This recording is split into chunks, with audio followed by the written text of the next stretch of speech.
Hey, DM Grimish here. I wanted to say before this video starts, I am using an entirely new audio and video setup for this. Got a new microphone, trying some stuff out with green screen. Noticed after watching the video of this session that I apparently swivel in my chair incessantly, so apologies for that as this goes on. Also, regarding why I'm kind of got it set up the way I've got it set up, I use OBS and I'm playing around with it. So I'm kind of learning this as I go, which is fun, but I'm trying to slowly up the production values just for the fun of doing it. That said, I stream this via the virtual camera in OBS through Discord so that if my players have any connection issues, they can see both me and the game map, the game world at the same time. I'm hoping to maybe find a way to fix that, but right now that's how I'm doing it, so that's what you guys are getting. We'll see if anybody else wants to join the stream at some point in the future besides being on audio. I mostly publish this for us to look at so that I'm not pressuring anyone to do anything, especially if any of my players are listening. But yeah, just a couple notes off the top there about things I noticed, and without any further qualifications here, we'll get into this week's session. Thanks.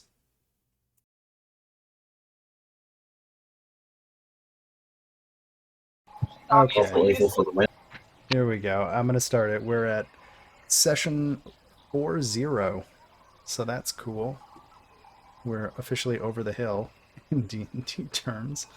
Recap from last session. Hopefully I get this all right, but I believe it started out after you guys had met the kobolds underneath the bazaar. And then in some order, I think you guys went a little bit south, or no, you went up to investigate where you had seen some people fall out of the sky, met some red wizards. You had yet another verbose conversation with them, and parted ways. I think Teresa wanted to use some of their bodies. Evlona, the talkative red wizard, was not really wanting to engage in outright hostilities, but was not a fan of Teresa practicing the dark arts. I think Evelona also extended the offer again to share any information that you guys learn. And then I believe you cleared out Papazottle's shrine, and then came back to the bazaar and camped out, or maybe didn't, but I'm actually forgetting now because I've had multiple groups go through the bazaar. But I believe we ended with you guys getting that letter from Ras Nsi, or maybe that happened mid-session.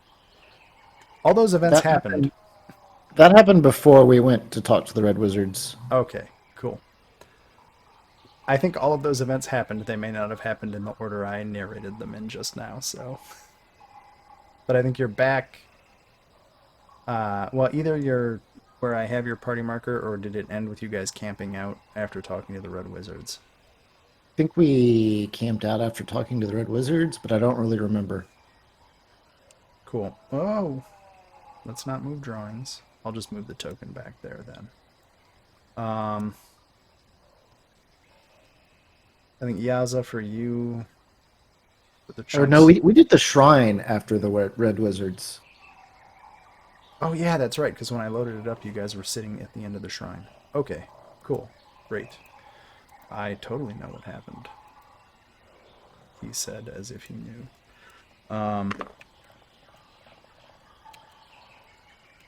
Why are my color changers not working? I don't want purple. Cool. Set new drawing defaults. And then you guys went down here. So I think we ended with you getting the cube and called it for the night. So you are all at Papazottle's waterlogged shrine. I think that's where you're at. Questions, comments, letters to the editor? Nope, sounds good.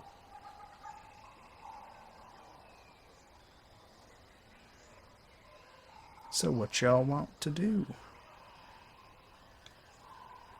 I think we go to this other partially submerged shrine and then go talk to Ras Nsi.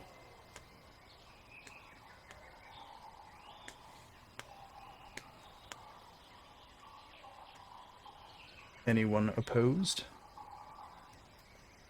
Is it just Nope. our party with us still? Is who? Yeah, we've still got Iku and Orvex with us. Yeah, Salita skedaddled some time ago. Okay, yeah, I was just making sure. Yes, she was with you one night when y'all took a rest, and then the next day she had disappeared. So, how do you guys want to get there? I think you kind of How deep trudge. is the water? So the water in this whole marshy area, it's usually somewhere between mid calf and mid thigh, but there are definitely places where it suddenly drops off. And it's pretty muddy and murky, so it's really kind of hard to know without kind of slowly figuring it out as you go. Because it is the city of Omu slowly getting washed away down into that giant gaping pit of lava. It's almost like after the city fell, some natural forces are eroding it. Yeah. I don't believe it. Well, I guess we can just trudge through the water. I don't think we have spells prepared to do otherwise. How deep is the water? It varies. It's usually calf or thigh deep, but there are spots where it drops down suddenly because the water is constantly flowing and eroding these chunks of Omu that are flooded.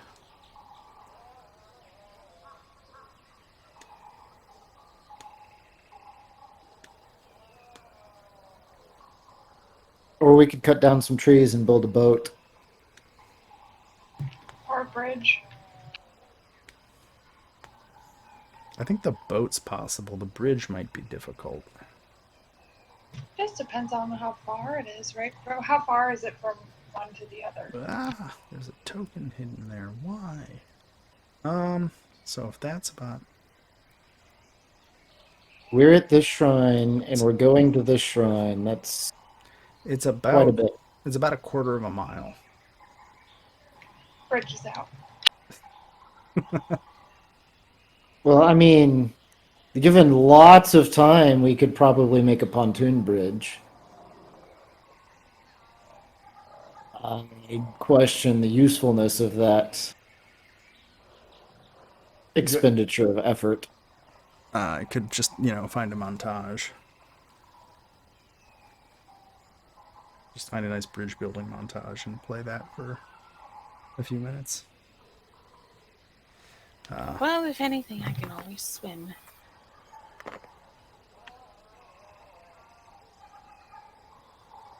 So you guys just want to trudge carefully and wetly, or... Yeah. On my horse. That's right. Yes. Two of you have On my steeds. elk. So Kellic can fly. Two of you have steeds. Okay, cool. Do you help the other people up onto your steeds or make them walk in the water? If no one asks me, I just keep going. I will give Orvex a ride. Okay. Under the theory that she has ways to manage. I mean, if she wants to, yeah. Okay, well, I'll say you guys slowly make your way through the water. I'm going to say it probably takes like about 2 hours for everybody to get there, just given that you're finding dips and places where even for some of the steeds it can be rough to get through the water. Avoiding crocodiles and such, since there are many crocodiles here. And you do you look at any of the buildings on the way, or are you guys just... I think we're beelining at this point. Yeah, now that we know where things are, I think we're just heading straight for it. Unless, well, actually, I want to do perception just to see if there's like anything like interesting along the way or to make note of. Sure.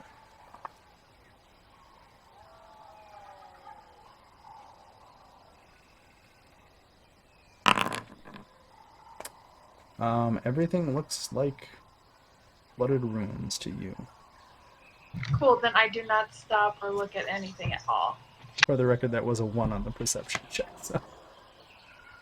Yeah, we'll see if I see anything interesting as we pass by. Let's see. I mean, not in particular. These are Okay. they're flooded buildings. Right. I guess if you wanted to to do any serious investigation, you'd probably have to actually go try to figure out how to get into them, and all of that jazz. But from walking through the water, you just see soaking stone that looks like it's probably going to crumble at some point. Okay, so this is that shrine. Activate. I forgot to preload. Oops. So y'all should probably appear looking at Papazzato's shrine, because I have to move you guys over to the next shrine. So I will grab... Oh, I'll just draw random stuff on the map. Ah, whatever. Whoa. Oh, that's why it did that. Weird.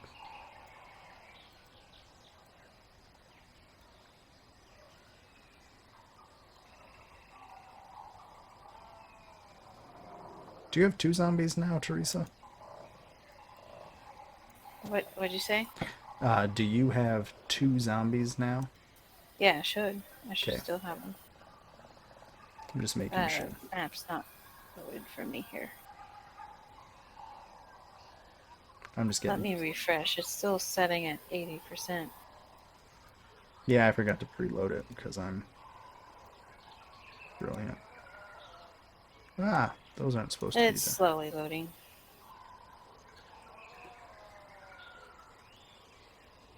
Forgot to adjust that. Whoa, I'm having... I see blackness. I might reload on my end real quick. Ah, 'cause- there's stuff, but the game is paused. Oh, that might be it. Unpause. Interesting. My cameraman is fine. My view is weird. That's cool. Warhorse for Yaza.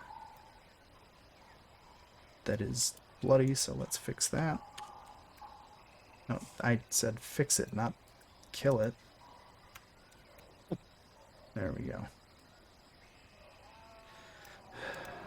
Whoa. What?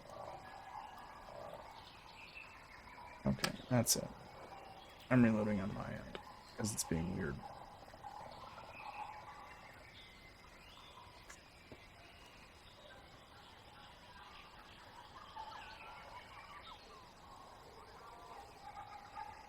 Hey, you're dead. For some reason, there appears to be lots of blood.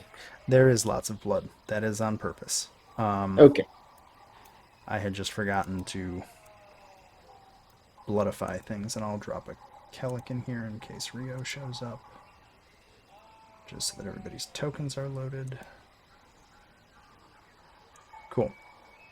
So as you guys approach this shrine, let's just yet again delete these walls because they're stupid.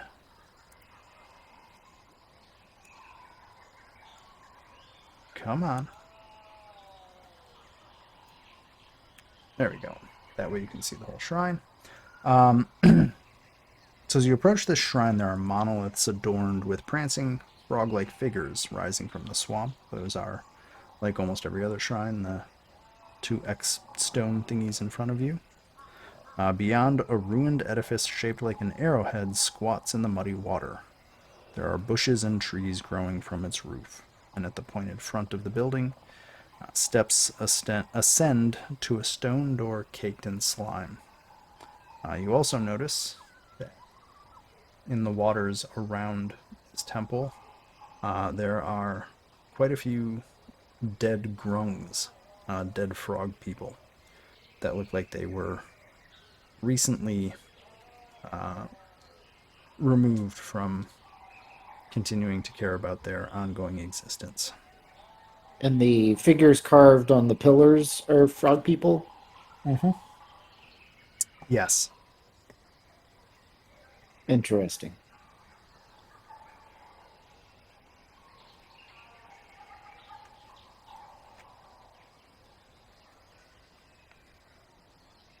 Did they really put...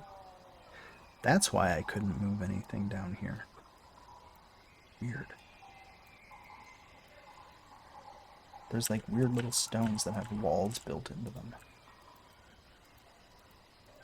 I'm getting rid of them. I inspect one of the dead grung.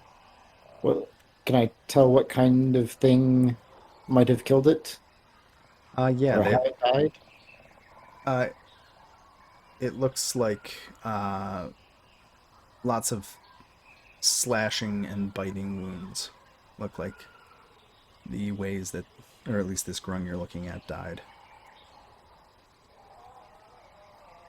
Can I do like a medicine roll or something to see if I could tell, like, if it was a specific like type of weapon or something? Sure. Or predator, or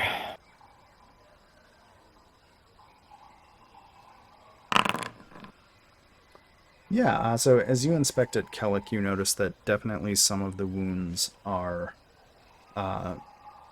some sort of bladed weapon, probably a sword or a scimitar. You also see some more ragged tears that indicate probably claws. Like just big, nasty claws gouging apart this grung. If you look at some of the others, you also notice that there appear to be fang and tooth marks on some of them. Okay.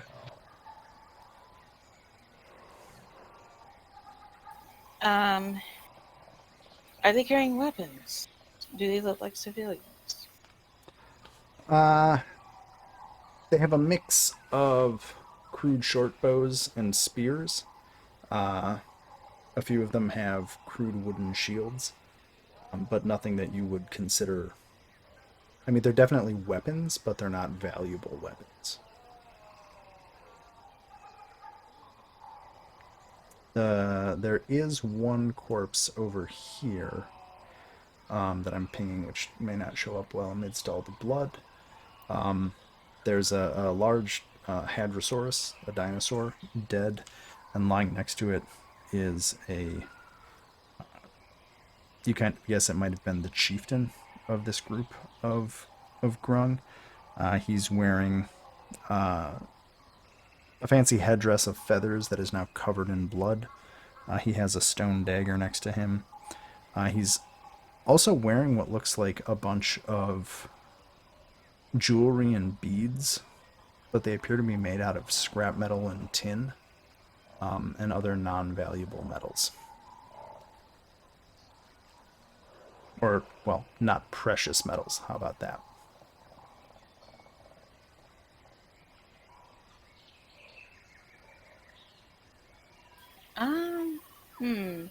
I know this is probably a shot in the dark, but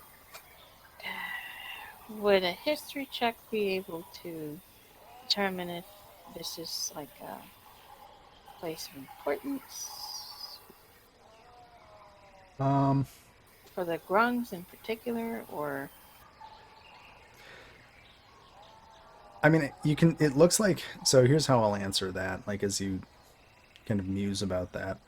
I think you can ascertain that it looks like these grung died defensively, as if maybe they were here and something else attacked them.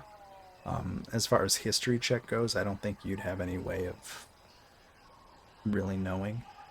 Yeah, I was thinking maybe either they were protecting this place or they were hiding here. So I was trying to see if I can determine if it was either or. Yeah, I think I'm just trying to think of what the DC of that would be, and I don't think it's just possible to really know. because I don't think anybody outside of these Grung ever knew why they were here, to be kind of blunt. Yeah, I don't think, I mean, I don't think you'd be able to figure any of that out. But they were obviously, they were either defending or staying here, you can surmise. Beyond that, I don't think you can figure anything else out.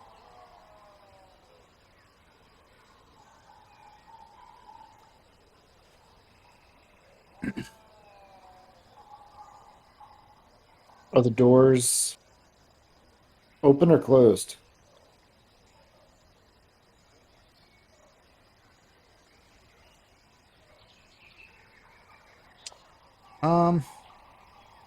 The doors are closed. The door is closed right now. Do you try to open it? I want to listen, see if I hear anything on the other side. Okay, give me a perception check. The only thing you can really make out are the sounds of the water lapping and all the wildlife. You don't really detect anything beyond the door. So I want to check the door for traps, and then I'll also listen to see if I can see anything or hear anything on the other side. Okay. It's a perception. You don't notice any traps or any mechanisms on the door. It appears to be a pair of normal stone doors, much like a lot of the other shrines. And then is that for the listening? Yeah, I figured it'd be different ones. Yeah. Since you declared it as 2 actions up front, I'll go with it. But yeah, yeah, you also don't hear anything coming from beyond. I attempt to open the door. Click on the door button. It opens. Haha.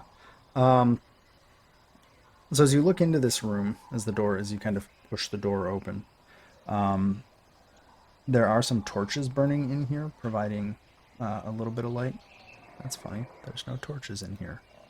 Let me torch. There is a torch now, for anybody who doesn't have dark vision. I'll just throw some torches in here. Would it be possible to make a token from the zombies so I can move them? Just so I don't have to, like, keep bugging you to put them where I'm going. Yeah, let me duplicate them real quick. Because I thought I made them, but I need to clean this stuff up.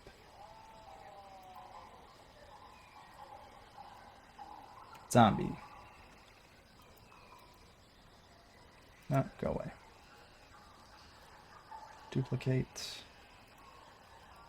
Rename. Zombie. Zombie Teresa, I'm going to call it just so that I know. Because there's a lot of zombies in the thing. And then let me give you permissions. Teresa is owner. And now, if I get rid of zombie, and I guess there was another one, I don't know where it went. Teresa Zombie 1, Teresa Zombie 2. Ah, there's that one. Can you move the 2 tokens I just added for zombies? I'm selecting them, they don't move.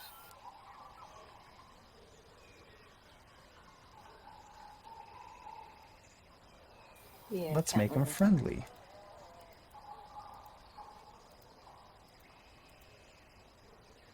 Can you move them now? No, still can't. Won't let me select them.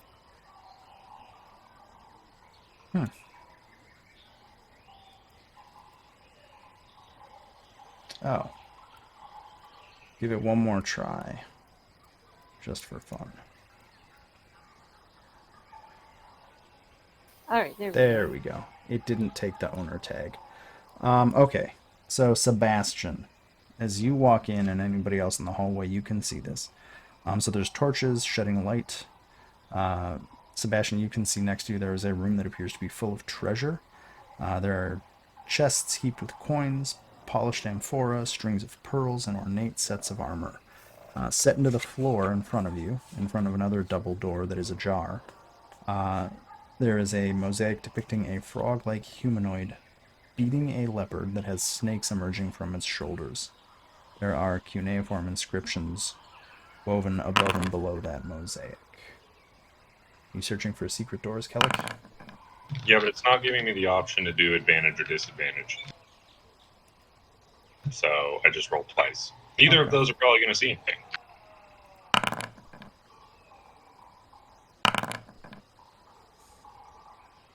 Weird. Foundry did have a pretty major update, so I wonder if I have a mod that is update. I mean, it's not a big deal. I can just click Yeah. it twice. So you know that's why I'm doing things twice. Yep, okay. So I think you had a 10 and a 9, right? Yeah. You don't notice any secret doors, at least in the areas that you can see from where you are standing. On the room beyond, where the door is ajar, you see a stone pedestal that has nothing on it. I'm going to call back to Orvex to read whatever this says next to the mosaic. Okay. We are in Nang Nang. They put the name at the bottom of each entry. Okay. So Orvex makes his way up wherever he is hiding. There you are, Orvex. He comes up to look at the inscription, and he says, this is another part of the legend. This one is about Nang Nang and Shagambi. Nang Nang is a frog or a grung.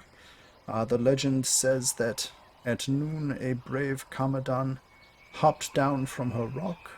She saw the evil in the Omuans' hearts and decided to lance it like a troublesome boil. The Kamadan fashioned a holy spear, but she left it by the river bank and a crafty grung stole it. In her rage, Shagambi the Kamadan forgot all about the Omuans and chased Nang Nang the grung forever across the sky.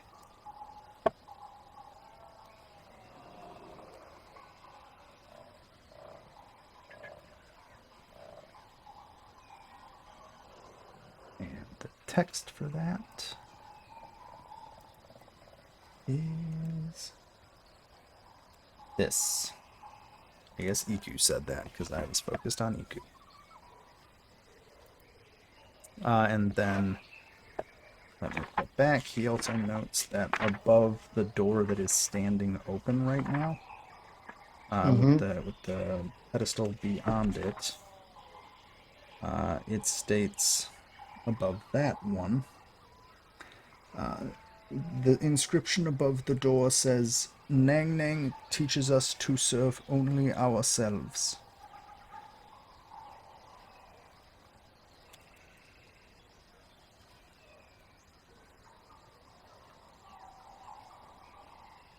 Oh, it's too bad Sereth isn't here to grab all the loot. There.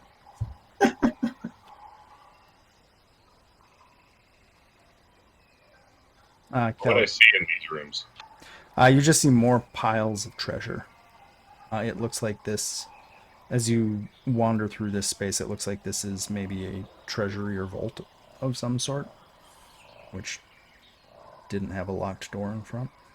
Are there any fancy bows?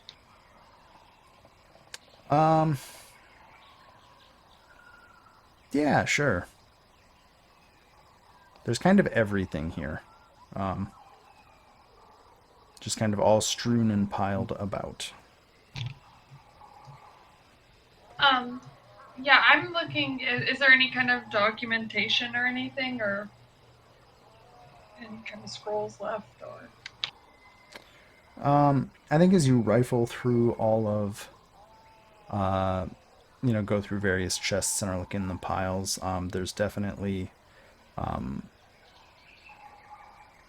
there's a lot of like there's some tapestries, but I don't think there's any like magic scrolls. If that's what you're looking for, there don't appear to be any magic scrolls in here. Or books, or just kind of anything in that realm. Any kind of writings. No, there aren't. Magic items, period, would be interesting. I mean, there are many very fancy looking items.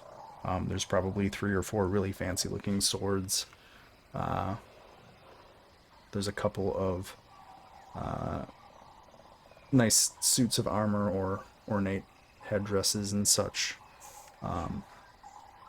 Just all sorts of...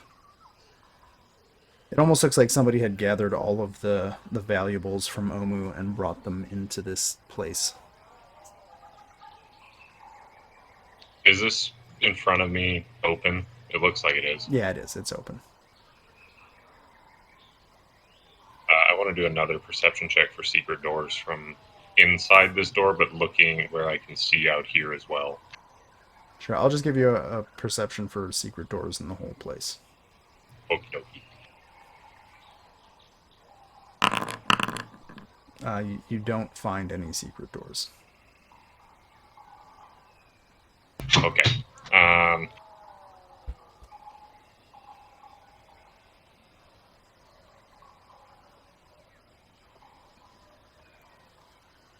It seems to me that if we steal something, we will be chased by Shigambi. But I don't particularly see that being a problem.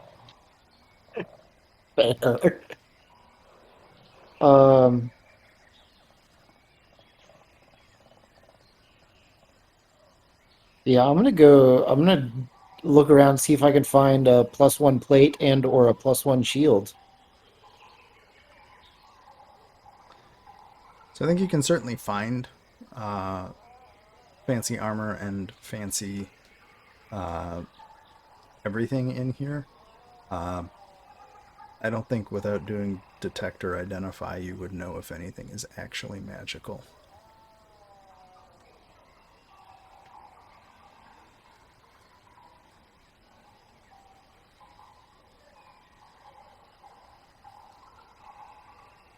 So you could certainly pick up you can find a very fancy shield and a very fancy suit of armor and grab them. Sure. I'll do that. Okay.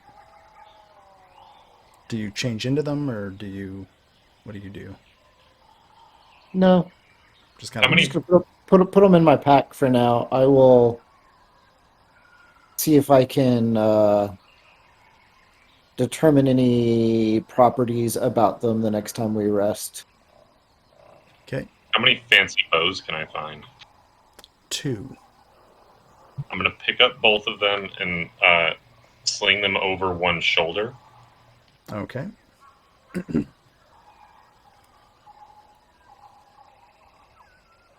That being said, we still need to find this cube in here, right?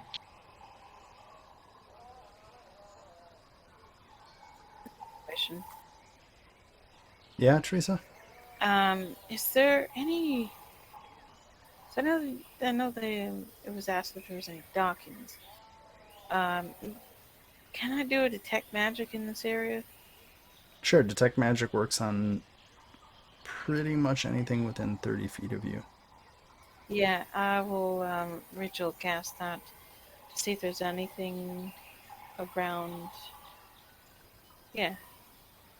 So, as you finish your ritual, you are overwhelmed by probably the not power of the magic happening here, but the sheer quantity of things that appear to be giving off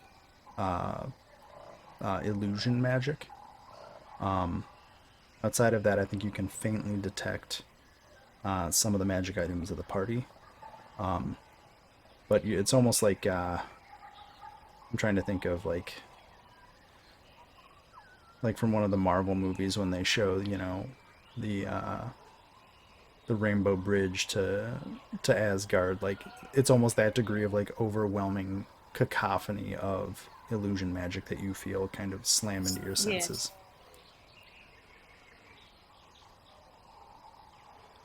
Huh. Well then, So wait, is where it like would a you say it's strongest? Honestly, almost everywhere.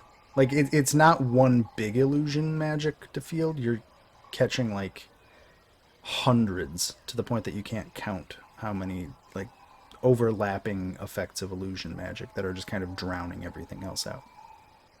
And it's all within this building, right? So I mean, there's not. It's within 30 feet of you, Okay. so you can pretty much like the wing of the building you're in. I think you would hit most of. So yeah, you're just surrounded basically. Like the room you're in, you know, like everything around you is just blasting you with these layers of illusion magic. You can feel it through the wall to the north of you. You can feel it kind of down to the south. I'm gonna say these walls are thin enough that it goes through. so Okay. the I thing think that we might Sebastian have to and get around. Orbex are on right now, is that like a pedestal? That's the mosaic. That's how Oh, they okay. draw them in all the temples. Teresa, what were you saying? I was just saying, I think Teresa is going to decide not to touch anything. Okay. So is it a pedestal in the last room that Sebastian was in? That one? Yeah. Right here where I'm painting. So that's like every other shrine you've been to where there's been a pedestal with a cube on it, or in it, Uh-huh. or somehow. Around it, yeah. Yeah. So that basically it is just a pedestal. There's no cube on it. Walk up to it and put both of the bows that I have on my shoulder on that. Okay. You do so. Nothing seems to happen.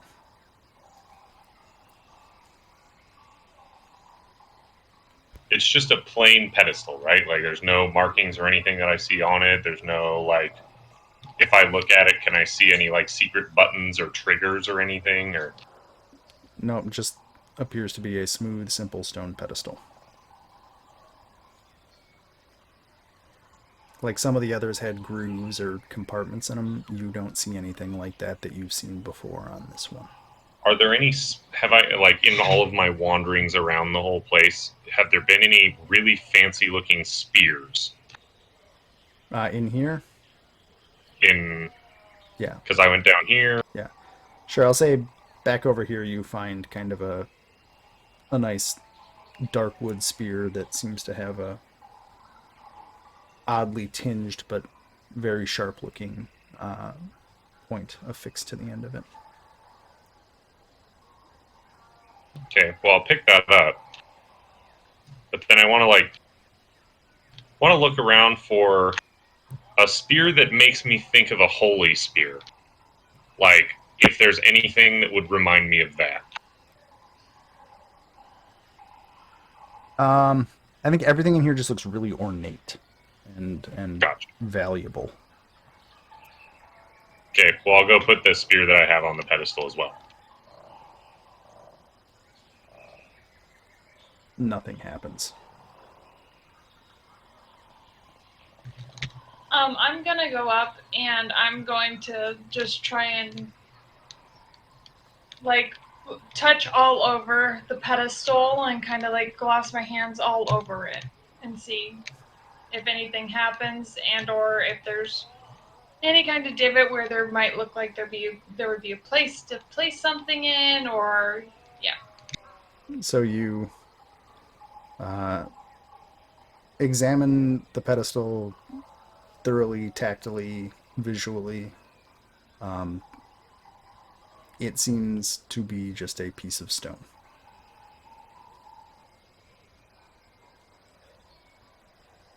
I want to take the fancy shield I found Mm-hmm.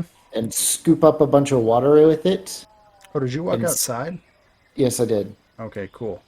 So as you grab the shield from your pack, what was previously a beautifully ornate, gilded, fancy-looking steel and bronze shield is a tattered wood buckler.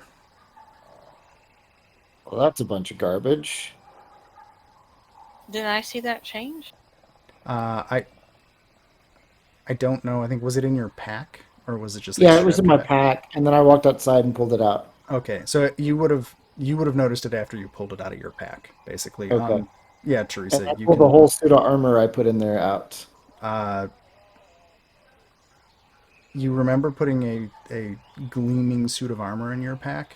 As you dig around in your pack, you're actually confused for a few minutes and then realize that you're taking out uh, corroded tin and pitted iron, almost scrap metal, it looks like, from your pack. It's a bunch of garbage. I had a feeling. You'll hear Teresa say from the top of the stairs. I had a feeling. So I decided to check. This whole place is full of garbage.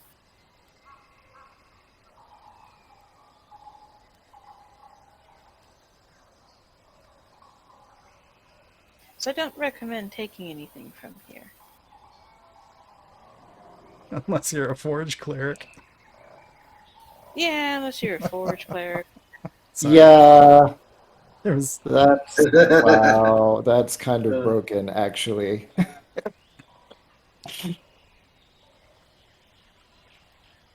You'd also have to have a lot of time, to be fair. But Yes, you would have to have a lot of time, but yes, a forge cleric could make something of all of this stuff.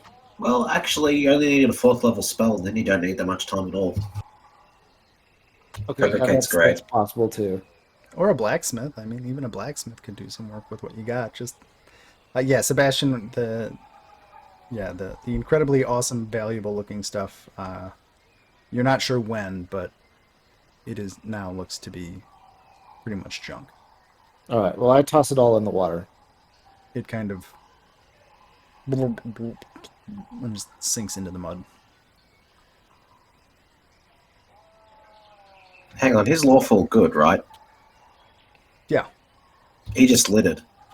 So he I just am lost his paladin neutral abilities. good. Well, Damn it. I don't think I'm gonna worry about littering as an offense. I don't know if Toril and Faerun have really caught up to our eco-conscious modern mindset. Hey, you here, Teddy? Yeah, just got on. Am I hanging out in the water? Yeah, you've just been kind of hanging out with the pack animals or the steeds and Iku down here while everybody else is investigating this shrine that has a bunch of Okay. dead grung in front of it. All right. Should I just wait until you guys are done with this one, or should I don't know. I don't know what was required to get into the shrine. 2 feet to walk in. Hmm? I just said 2 feet to walk in. That's all that was required. Oh, okay. Well, I'm gonna hop up to the stairs. The stairs are covered in moss. They're kind of gross. Oh no, moss.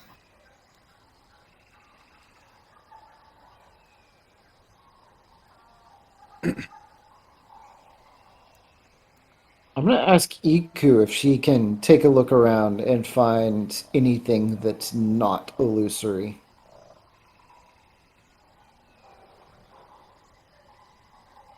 All right, I have to look something up. But she will start looking around while I start looking something up.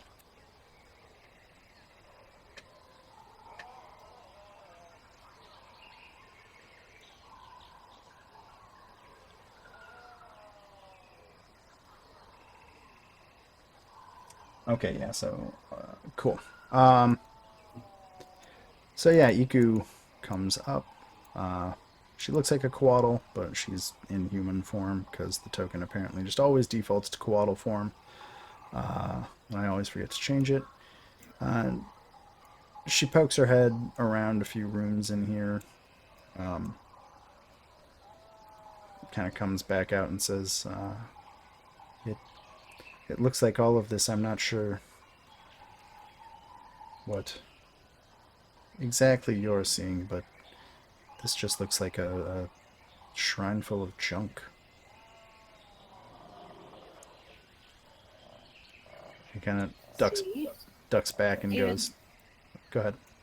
I was just saying, Teresa would say, see, even Iku agrees with me. Do the dead Grungs, do they have the equipment that they have? Does it look roughly equivalent to the junk that I pulled out of the shrine? Their equipment actually looks purpose made in the sense that a grung would purpose make something. Gotcha. So like their weapons and shields and spears, while crude, are certainly on the effective end of the spectrum. The pointy end would hurt. Right. It doesn't look like just a stick, right? It's like a stick that has been sharpened and hardened in fire, that sort of thing. Their shields are, well, maybe not the finest craftsmanship. You could probably give them a hit or two, or, because it's Dungeons and Dragons, you could hit the shield infinitely. Because I don't think Right. you can break shields in this game. Oh, that's so bright. It's bright. not a thing in this edition anyway. Yeah. If It I was a look thing- around Thing in third outside, edition, but it was a bad mechanic. Kellic?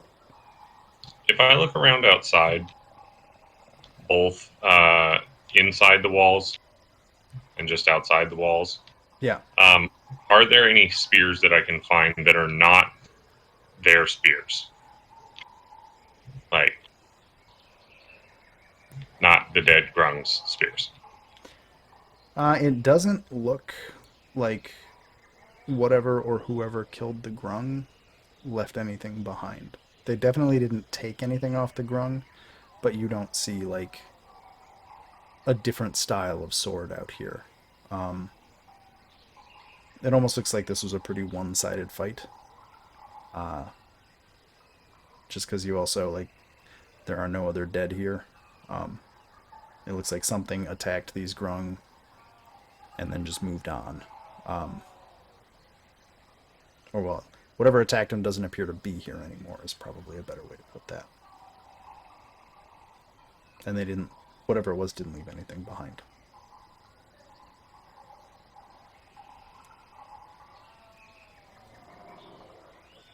Alright, I'm gonna go back inside, find another fancy looking shield, and actually put it on. You're just gonna, like, wear the shield on your arm? Yeah. Cool.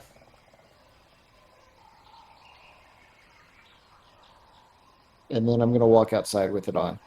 So as you pass the threshold of the door to the steps, whatever effect is making that shield look fancy, you have a nice rotted wood shield strapped to your arm now as you cross through that threshold. Now I step back inside. It returns to looking like a fancy shield. Neat trick. It's a rotten wooden shield again. I toss it. And put my own shield back on. You do so. Useless.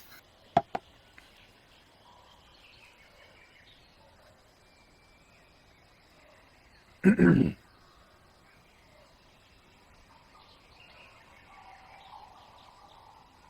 I look at the bottom of the stairs here, Yep.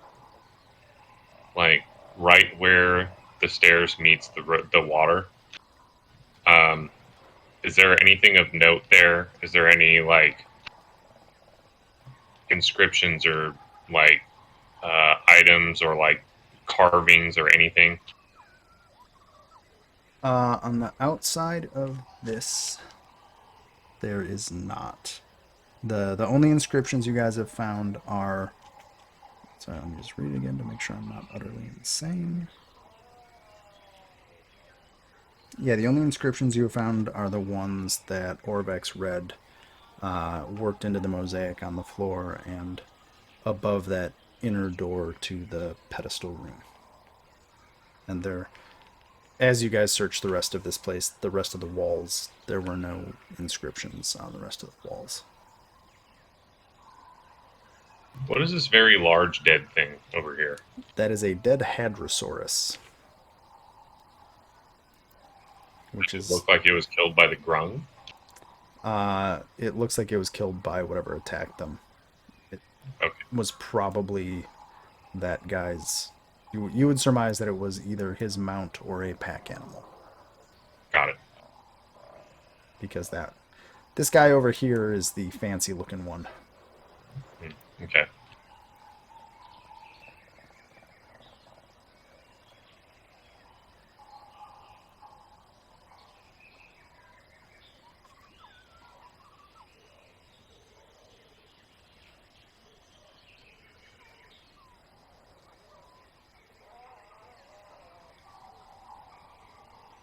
What time of day is it? It's getting to early evening at this point. I think you did Papazottle's Shrine. You talked to the Red Wizards in the morning, went and did Papazottle's Shrine, and then spent a couple hours getting over here. And you've probably been here for about an hour at this point, poking around, ritual casting, trying to find fancy stuff.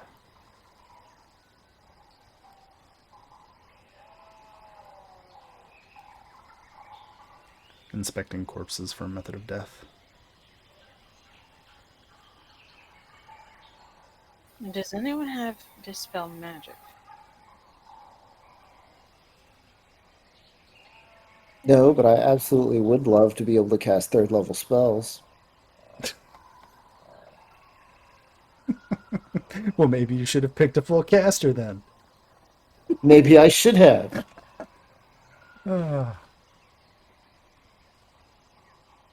2 more levels and I get 3rd level spells. Are you guys all at 7 right now? Yes. Okay, cool. I'm curious if it's going to be something that we have to handle at noon.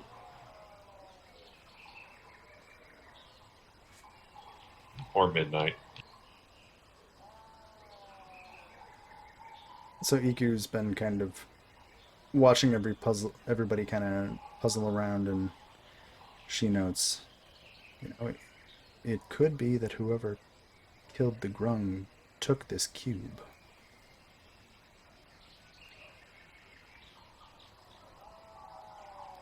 That thought has occurred. And she points out almost every other shrine has had a trap or a mechanism of some sort, and if there is one here, perhaps it's already been triggered. I mean, I'm guessing, but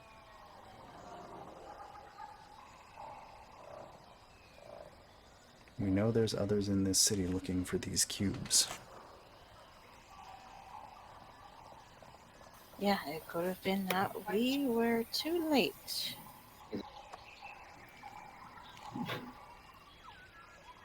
Strike the pedestal with my spear.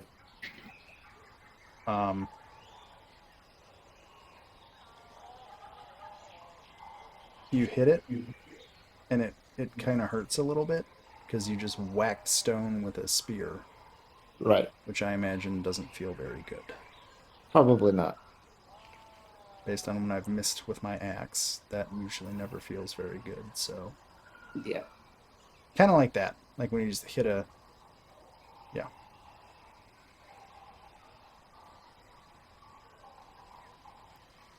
Did the Red Wizards have any cubes, or did we ask them about cubes? We did not discuss it with them. Okay. Yeah, I just wasn't here, so I didn't know. Yeah, I don't think we learned didn't anything about their information. I wouldn't expect the Red Wizards to leave scimitar, bite, and claw marks. That's true. I think Teddy said something. Or did you? I was just saying, I don't remember learning about them taking any cubes, so And then Teresa. I don't think we had any. Were you saying the same thing, Teresa, or something else? I was just saying we didn't share any information with them, and then they weren't willing to share either. Okay. Well, I would suggest we leave because it looks like there is no cube here and we must find it somewhere else.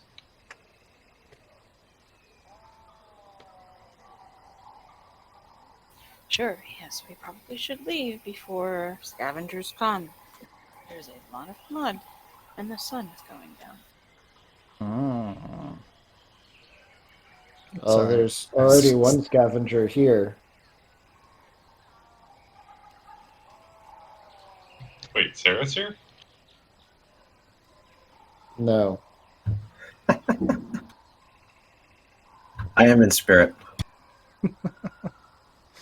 The disembodied voice of Sarah says, "Take it anyway. Beg You of could still holding." sell it. Okay. I don't suppose, Kellic, you think you could find any tracks in all of this water? I can certainly try. Well, I will try if the DM will allow me. You can always try. The worst thing that happens is that if you roll before you tell me what you're doing, I'll just say, "What are you rolling?" and then decide what the result is based on your roll. Go for it. I want to like search around the dead little fuckers and see if there's any tracks, and then if I find them, I would like to follow them.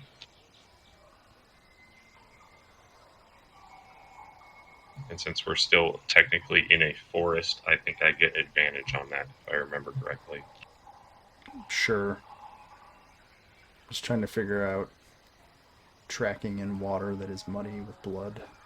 But go for a roll. Is it survival twice? Cool. So for the 19, 19. yeah, that's a good roll. You can make out, you think in the mud, I'm gonna say it's still pretty difficult, just because this is like muddy water. But you can make out a combination of maybe one or two sets of footsteps, and you would guess either a snake or a crocodile heading down to the south, back towards the land kind of south of this shrine. Okay, well, I will follow it in that general direction and see if I can pick up tracks at the shoreline. Sure. Does anybody else want to do anything at this shrine? No. I'm good to go. Alex says no. Cool. Then I'll take us back to the map. Whoa. Which has done the weird thing again. I swear, anytime I load one of the overmaps, either my DM map or my camera map gets screwed up. Okay, yeah. So as you get back to the shore, or not back to the shore, but as you get to the shore down here, you can definitely make out clearer tracks heading south down that main boulevard, like between the houses next to you. So to the west of you is a large curving wall. You surmise it's the outer wall of the palace compound. And to the east of you are the cliffs. There's kind of a single street running down here amongst these houses, tucked in next to in between here, and the tracks go south between those buildings. I don't think this is our map, by the way. Oh, why That not? path is totally different. Which half? No, the map, because we went like If the, up the left side and up around the top. Reload. The track sometimes, is probably offset. yeah, sometimes the drawings get weird. That's what just happened to me. Oh, okay. It just sometimes draws the paths different because they're on a different layer. And yeah, sometimes they get like Gotcha. half a map misloaded.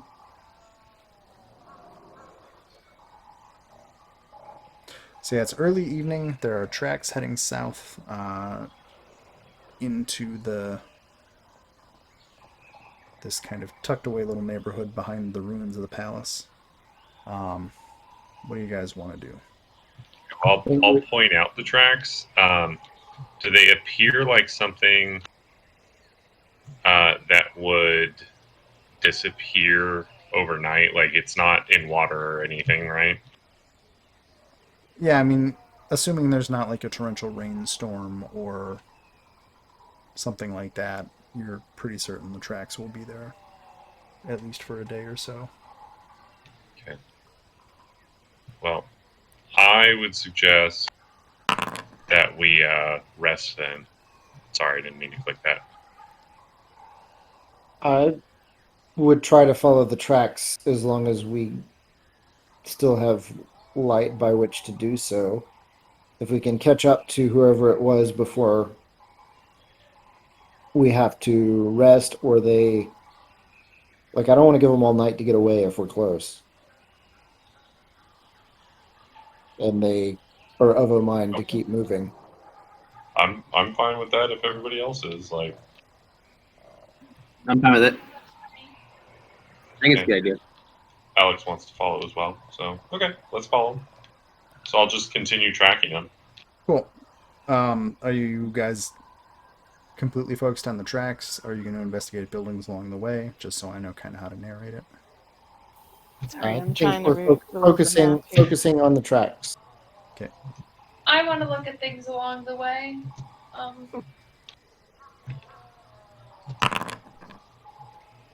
did roll. Well, she can roll at advantage. What the hell? Weird. Oh, let me see something actually.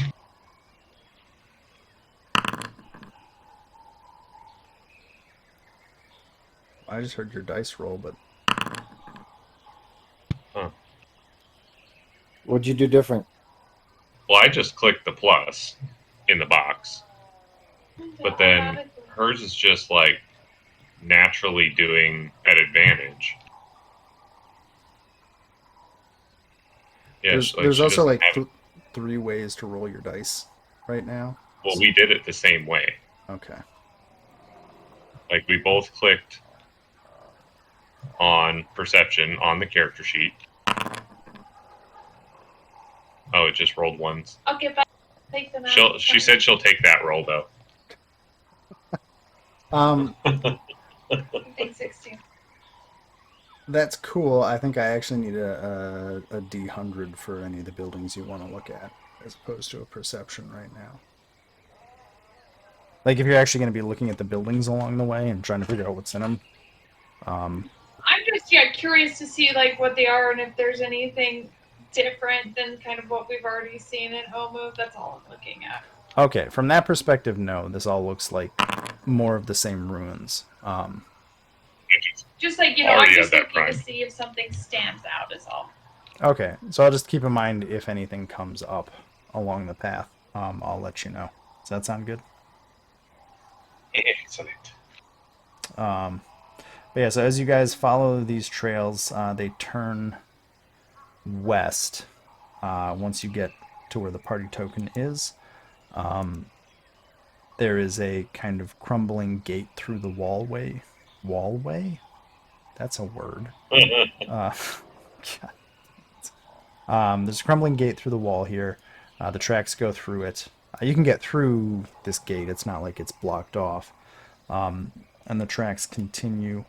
Yaza, the only main difference here, and I think kind of everybody will notice it too, is that you have entered into what must have been the highest of society's former buildings in this ring. These are large estates, large townhouses, but they are still ruined and awful, just like almost everything else in Omu. As you continue in, the sun is probably just about starting to set at this point. And you make it to the outside of this big circle. To describe this palace, this is the ruined palace in the center of Omu. or not center, but the center of the palace compound. The outer walls you can just make out as the sun is setting. For those of you, I mean, half of you have dark vision, so oops. But basically, it's you can see that there are iron windows or iron gates, kind of like fancy barred windows, every 30 or 40 feet along this ring, and beyond those, you can see that there are overgrown gardens that were probably once lush palatial gardens. Now they've just fallen to ruins and are completely overgrown. In some cases, there are plants growing through those metal bars that almost look as if it was designed to let people see what this palace once looked like, but also keep everyone out unless they were invited. At least in the area near you on this side of the wall, kind of this eighth of it that you can see or whatever, there doesn't appear to be any entranceway that you can get to.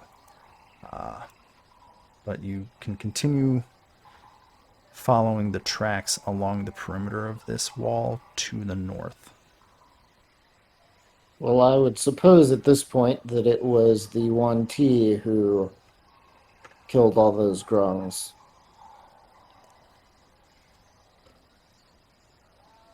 I would assume so as well. Perhaps we should find a place to rest and then pay our visit to Ras in the morning. Like that plan. Cool. I'll say in one of these buildings to the side, you can find a safe room or courtyard or relatively safe, I should say, area to set up a camp. I'm going to pause it for a second, but also this would be a great time to level up to level 8. Oh, cool. So I'm going to pause the recording and I'm going to step away for a minute. If you guys want to start, if you can do it in D&D Beyond, I can import everybody's stuff over, and since we'll have had a long rest, that will make it all nice. But I will be back in just a few minutes. So wait, sorry, we were talking. We're leveling up? Yes, you are leveling up to level 8. I think for most people that's pretty much either an ability score improvement or a feat, and whatever class or spell stuff you learn. But I will be right back.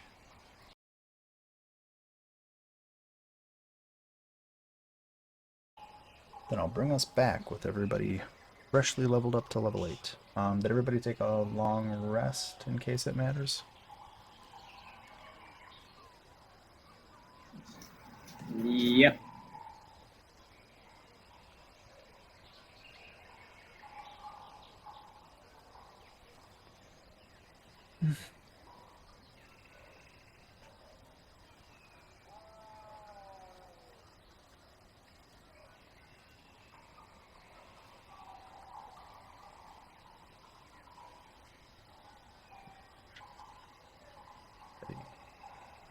Just hit all the buttons. Cool. Okay. Teresa, you got 2. Okay. Because I hit it as well. Okay, I think everybody is rested, and we are at the morning time. It's Cool. It's another sweltering day in Schult. So, are you all continuing the trail around the building? Yeah, I Yes. think we should. Yeah, we should continue to scout around the outer perimeter of this whole area. What is this rectangle down here? Teresa was testing a spell. Ah. I'll get rid of it. I don't know how to take that off. Yep. It's under the ruler tab. Like, so you have your little token icon, and then there's a ruler underneath it. If you click on that, it'll show the anchor point for a spell. Okay. I usually try to just clean them up during combat as we go. Yeah. Okay, let's see here. Just want to check one other thing. Cool. Okay, so we have one person that wants to follow the trail. Teresa wants to scout the grounds of the palace complex area. What do y'all want to do? I want to follow the trail. Okay, so what were the options one more time? Follow the trail. What? Sorry. Or just like scout this whole area inside the circle wall. Well, on our little map, it said that there was something on the north side of this interior circle wall, so maybe we should just go around that way. That's where the tracks go anyway, right? Yeah, and that's where Ras is.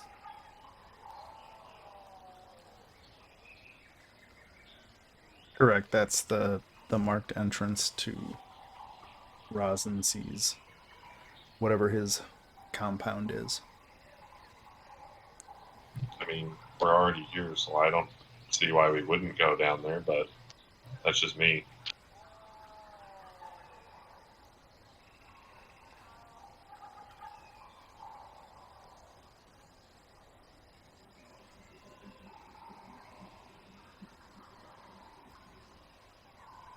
I'm all right with that, I guess. I mean, we already followed the tracks this far. I'm kind of all about following the tracks since we already did. Yep. Okay. Yeah. Plus, Okay. that's where the next cube probably is. So, Okay. I'm not expecting to leave here with the cube, though. I mean, At least not on this visit. who knows? We might end up just, killing a super powerful lich. No big deal. We can do it. Yeah, we could do it, yes. We're level 8 now, bro. We're invincible. I don't know about invincible. I am invincible.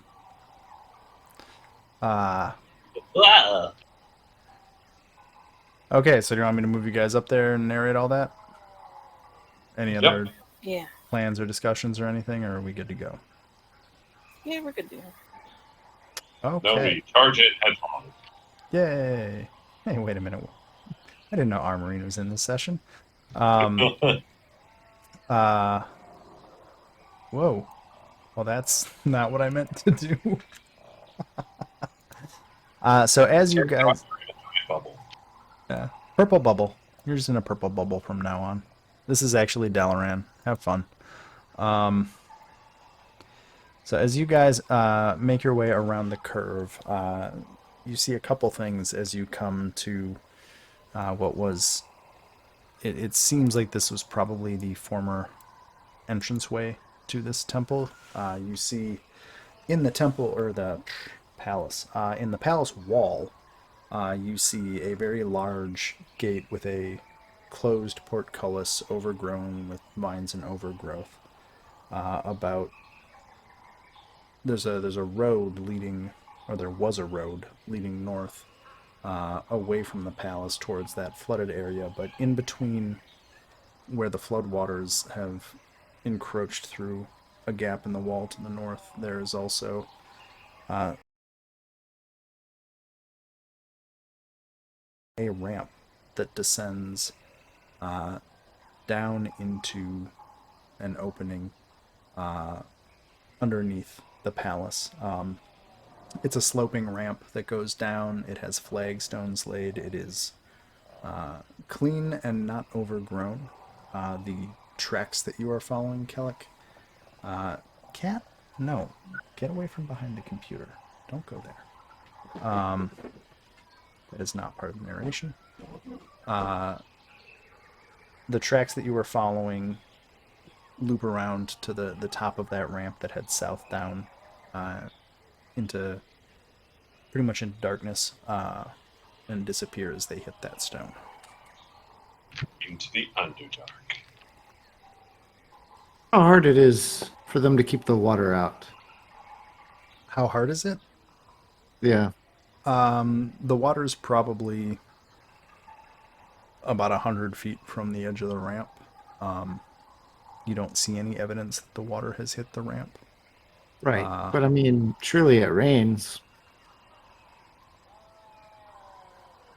I mean, whoever has built this, it appears well maintained. So if there is a water problem, it seems like they are dealing with it. Okay, well, I vote we go down there. I don't actually have and did not anticipate lore of the hydrodynamics of this particular situation. Yeah, we're gonna need a graphic analysis of the slope of the ground around here and exactly how the hydrology would function If we are to properly imagine. If I plot out the average alluvial rates of and the relative soil moisture, no, I don't. This is Dungeons and Dragons, not. This isn't Dwarf Fortress where you have to worry about aquifers flooding your fortress. Quit being nerds, nerd. Yeah. Yeah. Okay, cool. So, you guys follow in and head down the ramp? Yes. Yep. Awesome. Load scene. And scene. You do not own any token with vision in this scene. That is true. That is a true statement. I still do. It just said it again. I will put tokens. Why is the warhorse constantly hurt? Gosh. Stop it, warhorse. He beats it. Yaza beats her spectral warhorse. Yeah. Elk. Sorry, Yaza, you are just on the horse. I'm assuming that you're usually mounted on it unless otherwise noted. Yeah. Where else would I be? Come on. I mean, how low is the ceiling once we go underground? Yeah, so the ceilings, unless I note otherwise, in corridors in this map are 10 feet high. In rooms, it's 20 feet. The walls are stone. If you see lamps, they're mostly oil lamps. I love lamp. And I think that's most of what matters right now. But as you guys all enter into this passageway and kind of descend down into the darkness, you can just make out to the south of you, there is a set of bronze doors at the end of this corridor, each 10 feet wide and stretching to the ceiling, so 10 foot by 10 foot on each side, right? So it's 20 feet total. There are coiled serpents decorating the metal, and there is a sliding hatch at head height, and there are 4-inch wide holes along the bottom of each door, kind of spaced evenly.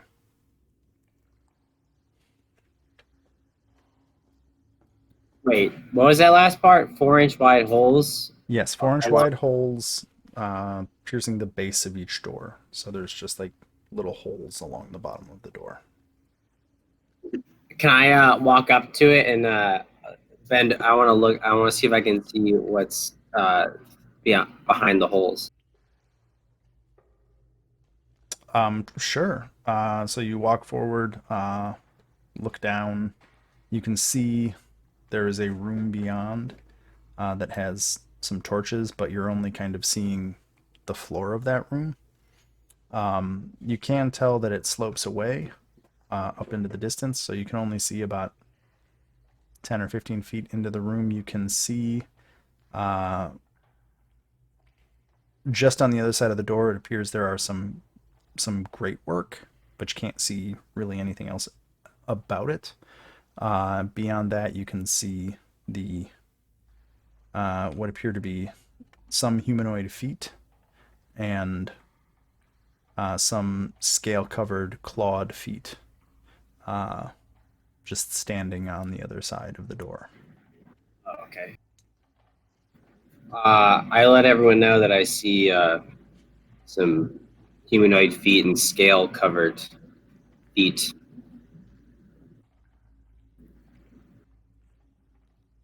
Would mostly be to be expected, I would think. I'm just giving you a heads up. I could just not Nice. tell you. Are Were the, they uh, moving? No, If I I appreciate that you told me. I'm just not surprised by the information. Right. if I think about the snake people, the Yuan-Ti, would they be roughly the same size as those holes? I know they'd be much bigger. Okay.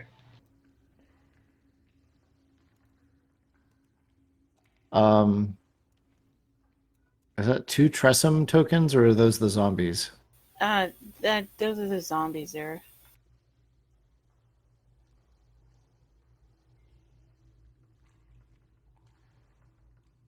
I was excited. I thought we had 2 griffins for a second.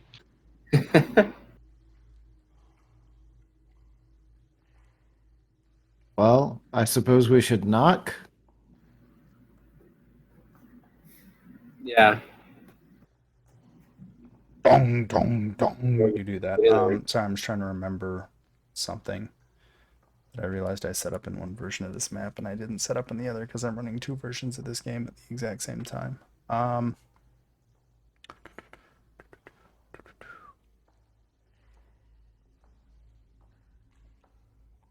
Well, that's good enough. It might come to me later. So yeah, you bang on the door, and you hear some movement very faintly beyond. Let's see here. Move some duders.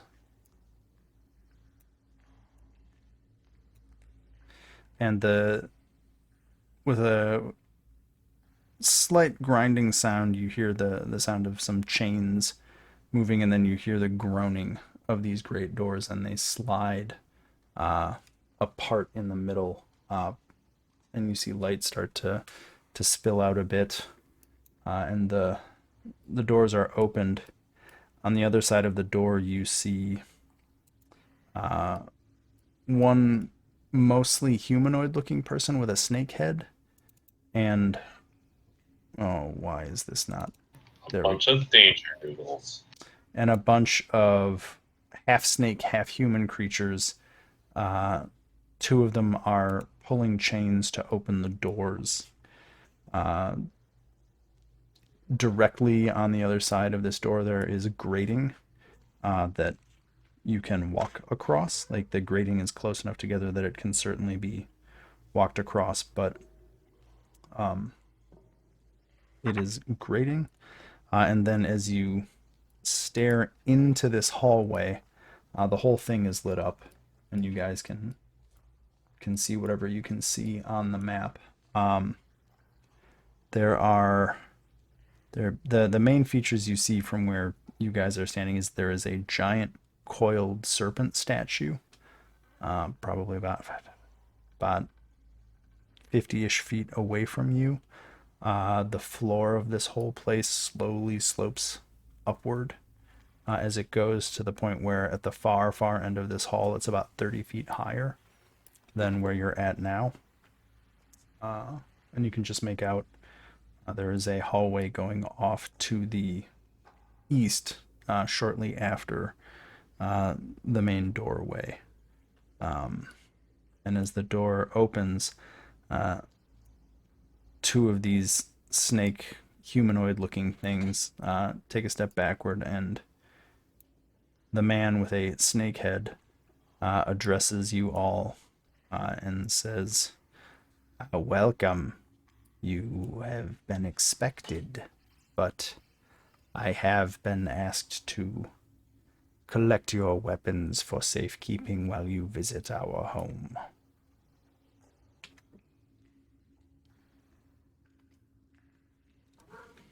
As is expected. I don't have much to give up, so you can take my stuff. I will hand over my spear, my longsword, and my javelins. Okay. Nice. Gesundheit. Thank you. Basically, is anybody going to not hand over the obvious weapons that you are carrying? Teresa is like, you are not going to take my book. And the Just snake. how hard do you plan to clobber me over the head with your book?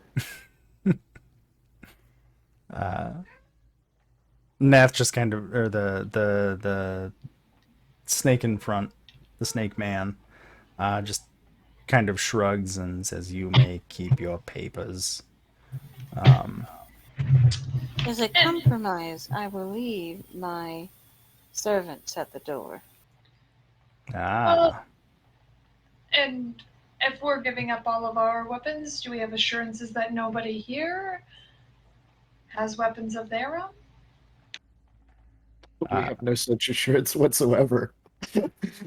The snake man in front of you says, "Our master has promised you safe passage, and we will keep our word unless you give us reason to reconsider."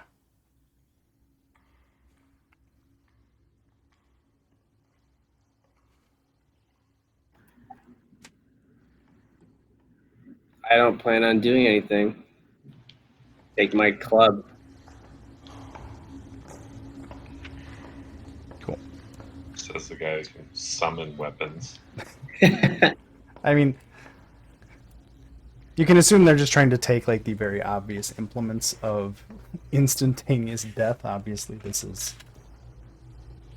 I'll hand him 2 short swords, a long sword, and a longbow. okay. Do you have any other weapons on you? I'm just curious. May or may not have a +1 longbow. I mean, I know, it's obvious. I'll give that to him too. okay. I was gonna say I don't know how you can hide a bow. Okay, so let's see. Sebastian surrendered. Teddy has. Kellic has. Teresa, I don't think you necessarily have any obvious weapons. I have a dagger, but that's hidden somewhere. Cool. I'm assuming that is completely possible to hide. Yaza, do you surrender your sword?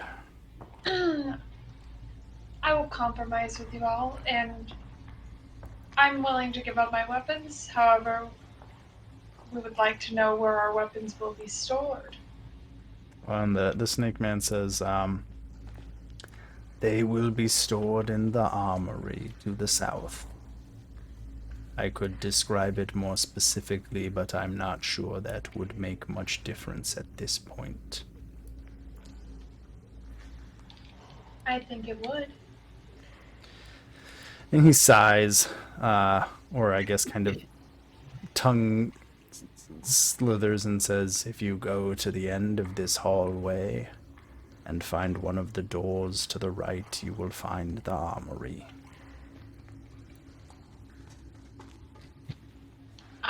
With that, I'll give him my weapons. Cool. So a couple of these guys collect the weapons and scuttle off down this hallway and go in here as I move tokens around. And then let's see here. After you've done that, the snake man in front of you says, I apologize. I should introduce myself. I am Nath. And he bows slightly. And to say his name again, he is Nath. So, there you go. Nath. And he gestures with one arm down the hallway towards the snake statue and says, if you will follow me, our master is expecting you, and I can guide you to him. And By all means. begins walking down this way. And I'll just kind of, assuming you follow him, I'll read some descriptions as you guys pass through areas. So as you come into this main room with the statue, there are oil lanterns burning with green flames. There is a triceratops in a pen and some carts. It looks like from tracks on the ground, this Triceratops is probably a pack animal that they use to move those carts into and out of this location. There are also 2 basilisks in alcoves to the west side of this room. And you notice they avoid making eye contact with anyone, almost as if they have been trained to do so. They are chained up over there, and they are kind of lazily chewing on chunks of stone. The hallway here continues to the south. You can make out there is a doorway to the west and an open hallway to the east at the very, very far end of this path. Yeah. Are you just running around, Teddy? No, just trying to see what you were saying. Oh, okay. Yeah, I'm not sure. I saw your thing scroll down there, like to your west, and I was like, wait. Okay. Yeah, so you can just know that down that, I'm not sure what your token vision gives you based on how far you can see. There should be light in here. Let me double check that. Yeah, there's lots of light sources in here. Cool. As you guys proceed through this room, Nath heads to the east through a 10-foot corridor. This whole room, again, is gently sloping upwards. I'm just going to move Nath a little bit. As you move into the next room, you see basically what looks like an underground cathedral. At one end, to the north, there's a sculptured balcony with 5 stone serpents coming out from it. There's there's blood dribbling out from the serpent's jaws, falling into a basin below them, and from there it flows into through a slope trough into that large basin in the middle of the floor. So that is literally a basin full of blood. To the south, on the mezzanine, there is a cauldron of steaming broth that smells oddly fleshy. And then as you enter the room, you pass a huge gong carved with snake patterns standing on a balcony. You can also notice at this point there are no stairs. It is all ramps in this place, kind of going between levels. The other things that you notice in here is Yaza, you definitely recognize chained to one of the pillars is Salida, the guide that you had hired. And she, at this point, looks decidedly undead. And this is Salida right here. I'm not sure what the rest of you can see based on the walls, but Nath continues walking across to the far side of this room. There's also a hallway heading down to the south. There is also a iron gate over here to the east, leading to a room beyond. And as you guys enter the main space, you see, chained to the north, the stitched together halves of Nanny Poo Poo, who you guys, when you last saw her, had been bisected in your fight with her and Iku and Mbala. And you also see, chained to another pillar, a large Chultan man in somewhat ostentatious garb. He almost looks like he was a seafarer of some sort. And he has 2 wicked-looking blades. But Nanny looks decidedly worse for wear, and the man to the pillar on the north side has a gaping wound in his chest, but it doesn't seem to be bothering him at all at this point. Sounds like a pleasant place. Oh, it's really nice. This sounds like the preparation chamber. I don't know why, but like there is no black or like there's no fog of war, as it were, on any of the maps. Like what tokens are visible are clearly respecting line of sight, but like I can see like the map layer of the whole map. If that makes sense. I can't. Neither can Alex. Like if I go Quit using ESP, God. there, you can Let me look see at what I yours. see. Let me. Oh, how do I watch stream? I'm trying to get it to load. Sebastian has minimized their application. Sit tight. What? Oh.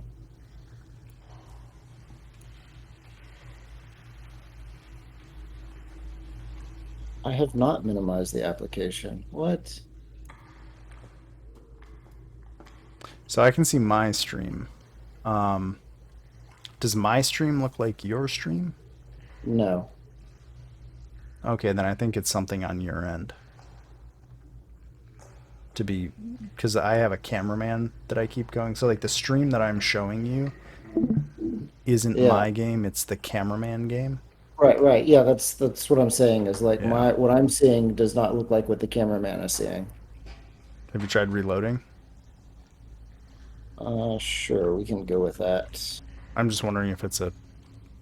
But it was the same way when we were in the shrine, and it was the same way last week for me. So I don't know. It may be bugs from the newer version. Maybe I need to revert. Or just accept it. I don't know.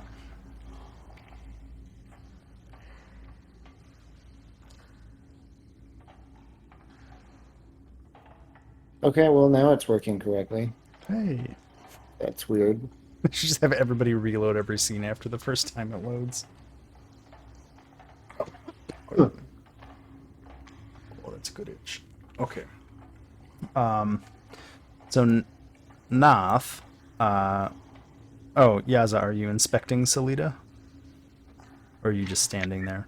No, so well, Fuck that. when the whole No. thing, when the whole thing was happening, I was like, there was a lot of things I wanted to say, but there was this side note. Anyways, so when we first walked in here, Yaza had a slight smirk, but like very quick, and then went back to being stoic. And then, yeah, I want to see if I can talk to Salida, or just check her out, whatever. See. So as you get close to her, she kind of lurches forward and then gets caught by the chains that are securing her to the pillar. Her behavior seems far more like that of a zombie than a person.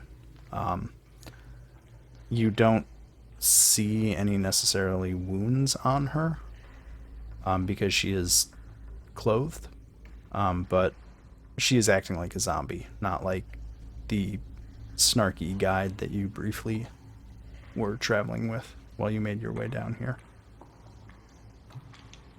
Okay. I mean, I just wanted to look at her, and then I'll just walk away. Okay. Can I? You said that there were these iron gates to the right. Yeah, over here. Yeah, are they like gates as in like bars, or are they totally closed, like you can't see through it? So it's a very ornate, one may dare say, almost like a gilded cage. It's definitely made out of iron, but it's very ornate with patterns of serpents twining around, to the point that you can kind of make out that there are what looks like There are some, it looks like women in the far room, but you can't really make it out. It's more like you're kind of looking through a very difficult,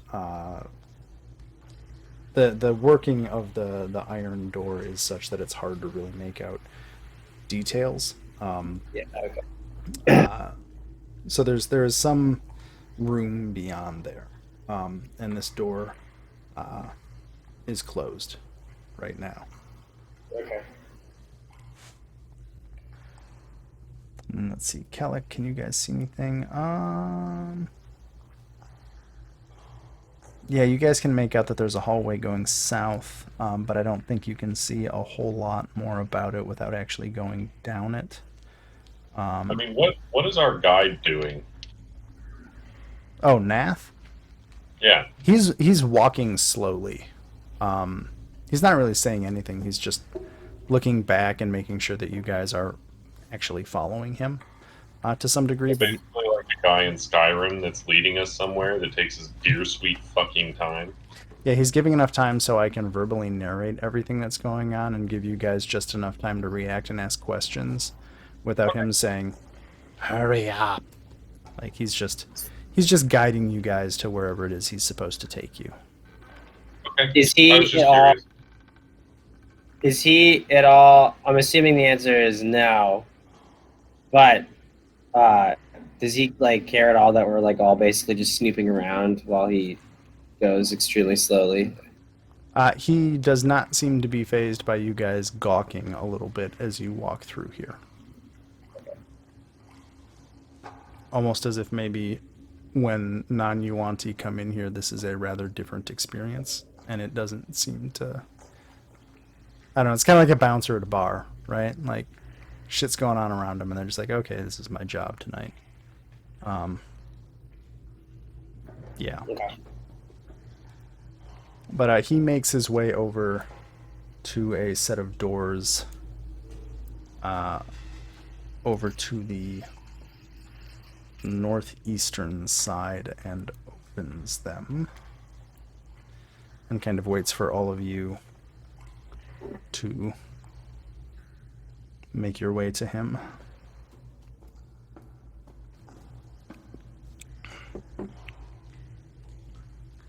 And he walks down a hallway. And so this is just a bare stone hallway. You are walking through that's leading to a slightly larger chamber. Did I read all the thing? I think so. Skip that. Do this. So as you walk in, there are 3 more of those weird half man, half snake creatures. There is a muscular looking, just human looking guy right next to you, Yaza. Luckily his token says his name, because apparently that's how we do things now. You're in basically a throne room. There are 4 pillars supporting the vaulted ceiling of this room, and steps ascend to an iron throne carved into the likeness of a hydra on the north side of the room. Painted on the wall behind it is a large blue triangle. In the south side of the room, there's an engraved stone disc set into the floor in an alcove, and there is a 10-foot opening right by where Teddy's standing to the east that leads to what appears to be a water-flooded cave. See? Water. Yeah, water. There you go. There is water down here. Moving on past hydrology. He's gonna go dive in there, Teddy. Taking a drink. No. So, yeah, as you look in that cave, it's just it looks like an underground river of some sort. On the north side of the room, well, so the first things first, Nath walks to the north side of the chamber and bows to a man seated on the throne who, from the waist up, looks like a handsome Cholton man of indeterminate age. He has some fairly simple but very well made decorative clothing kind of covering his shoulders. There's a name for this type of clothing, but it's escaping me right now. Pectoral, that's what it is. I think they're actually called pectorals. Anyway, he has kind of like a cloth thing over his chest and shoulders, but that's about all he is wearing. There he has some mild but very expensive looking jewelry, a few rings, an earring. From the waist down, he has a snake's body. So his waist just ends and the snake body continues, and he's kind of coiled on his throne, and he's flanked by two more snake-headed men. As I said, Noth bows to him and says, "I have delivered our guests, master. Do you have any other orders?" And the man sitting on the throne just waves his hand. Noth bows again and walks out of the chamber. Can I just ask just a basic question? Doesn't really matter. So Ras Nsi, or the guy who I'm presuming is Ras Nsi, is like human top half, snake bottom half, and then Noth was a snake top half, human bottom half? Correct. And then these snake human people, what are they? They're just like... They're like reptilian humanoids. Okay. So like they have the rough shape of a humanoid, but they are completely scaled. Their heads are more snake than man. They're kind of like some weird hybrid creature, almost like if you smashed the ugliest features of a human and a snake together, that's what these creatures look like. And this guy over here is he just looks like a buff dude. Beefy boy.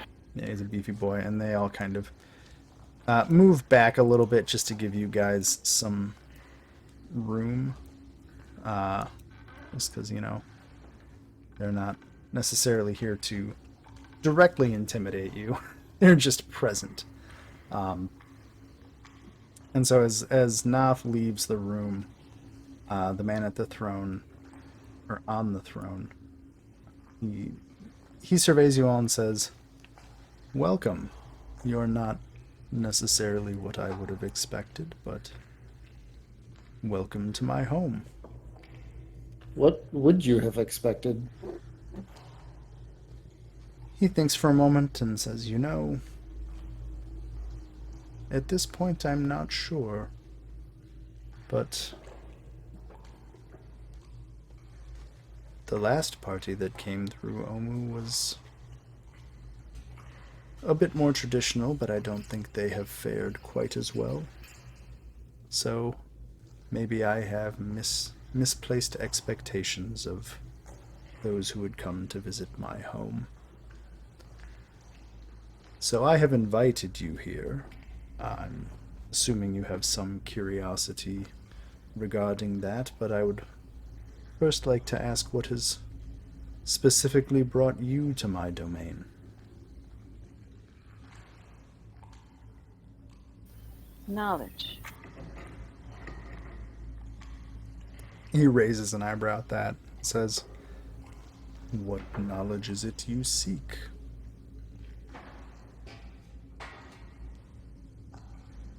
I've heard tales about you.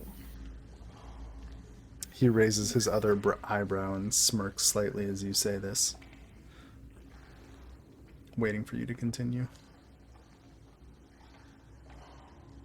You are, in the common tongue, called a paladin. Is that correct? Ah. That is a poor translation, but it serves. I am one of the original servants of Ubteo after he raised the city Mesro from the jungles of Chult, and I have served him since.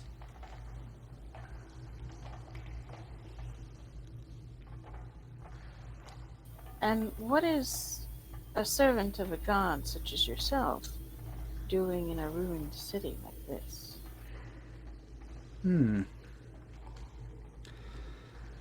Well, I believe Obteo lost his way in his own maze, and I am trying to find ways to bring him back. I'm not sure if you have visited Mesro lately.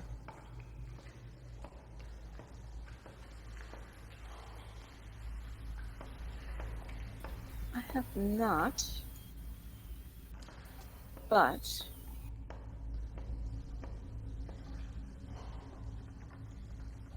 I believe that we've came here for a particular purpose, right? And she looks at the rest of you.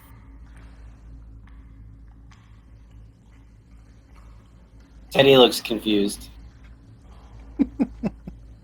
We seek an end to the death curse. Raz says, well, that is a most noble goal, and I think aligns with my own to some degree. I am seeking, amongst other things, to find a solution to the problem that Mesro seems to be in currently, and resolving this death curse probably can't hurt it. Is there any service or information I could aid you with in your quest to stop this curse? Necromancy runs rampant across this land.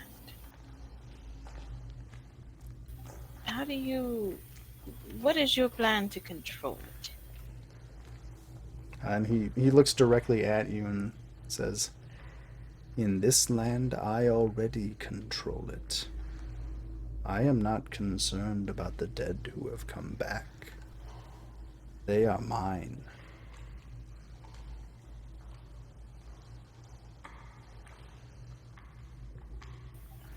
Curious. How do you know for sure that they're your dead? That's correct. How exactly do you control it, lest someone else come in and interfere?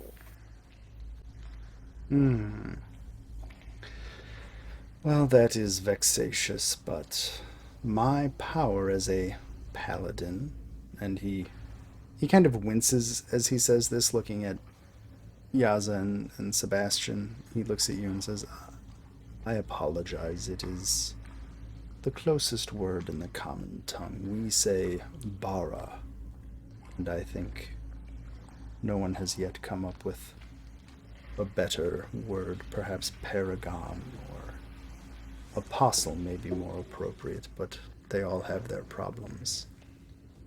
But, Miss Wizard, to answer your question, I control anything that dies in Chult if I desire it. That is my gift from Obteo, and has been since he rose me.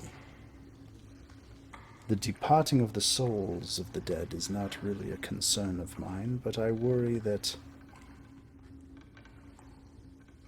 it may be difficult to convince Mesro to return to this plane if we do not solve that problem first.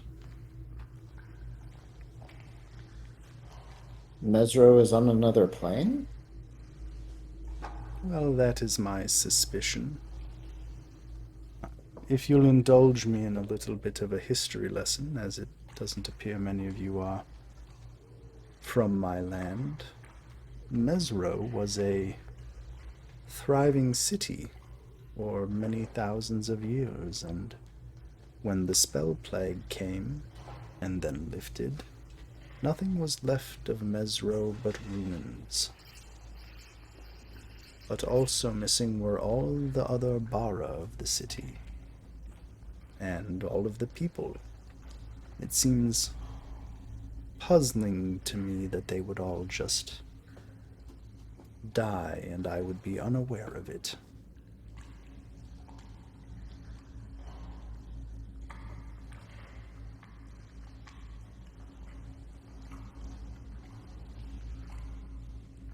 Perhaps they were teleported en masse.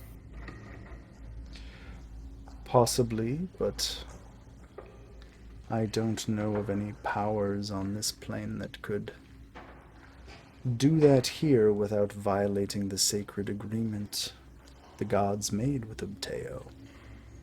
And if they have, that may have dire consequences that go far beyond any of us.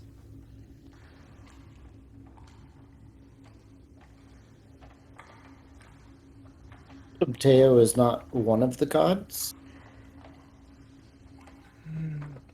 God, not a god. I do know that Ubteo bargained with others of this plane to have sole dominion over Cholt until Dendar rises from the peaks of flame. And since that has not yet happened, I can only assume that whatever divine agreements exist are still in place. So, to your point, wizard, I do not believe any divine power would have removed Mesro from Cholt.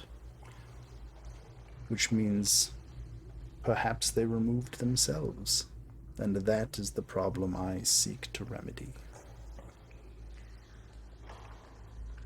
And so how do you plan to remedy this problem? Well, if the legends are true and the histories are correct, then if Dendar is returned to this world, Ubteo must come to fight him. And so, we will bring Dendar. Dendar will the cause the... nice world. Sorry, I forgot a sentence in there. Sorry. It's okay. And of course, if any truly loyal... Okay, I'll answer that in a second. If any truly loyal Bara of Mesro still exist, they will have no choice but to return and aid Ubteo in his fight against the Night Serpent. So Dendar, you're vaguely... Not a character, I know who that is, but I'm trying to see if... Yeah, I think in Teresa character with that role, you're vaguely aware that Dendar is kind of a god of the apocalypse, or a force of the apocalypse. This will go for you too, Yaza, and that there's definitely some sects of Yuanti worship Dendar and seek to awaken her. Or him. I'm not sure if him or her is really accurate. But it is. Dendar is a female. Yeah. I think it's a female. And the legends also say that Ubteo will be there to stop Dendar from ending the world.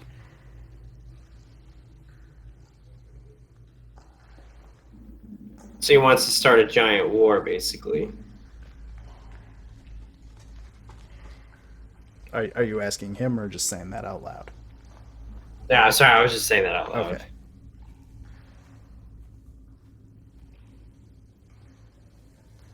Sorry, Teresa, I think you started saying something before I realized I hadn't finished. I don't know, I was just saying, Teresa would be trying to recall Dendar, or the religion of this area. Yeah, so I think with those roles, that's what you guys would know. I don't suppose either of you have spent much time studying Yuanti religious belief.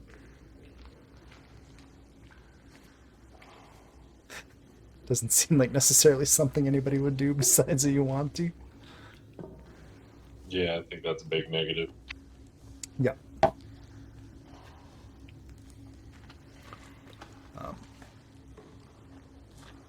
So you seek to lift the death curse. Have you found the entrance to the tomb yet? I think so. We have. Kellic will just say, we require the cubes that your followers have gathered. Ah, yes. He gestures to one of the Yuanti next to him that heads out of this room and walks away. He says, probably a abundance of caution, but I've been following your progress and the progress of some others that have come into my city lately, and decided I would rather meet with all of you first before deciding if I should assist you or not. At this point, I'm cautiously optimistic that if I aid you, perhaps you can solve the death curse for us. I am not as confident in those wizards. And,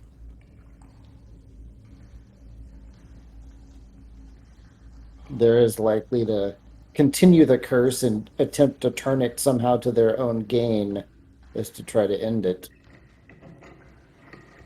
And Ras nods as you say that and says, yes, my understanding of the Thaans is that often they reach beyond a level of prudence that should perhaps be followed. And so, I believe that they have already obtained at least one or two of the cubes, and my people have told me that you have made good progress. I will happily furnish you with the cube my followers have gathered.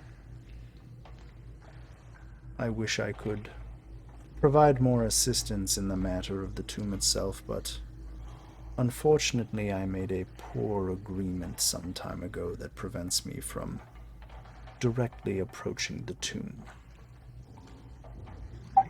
You made an agreement with Astarak? Ah, you know the name. He appeared to us in a different guise, and I gave my word that I would safeguard the entrance and the city itself. But I have since realized it was a poor bargain. However, my word is my word, and what are we if not trustworthy?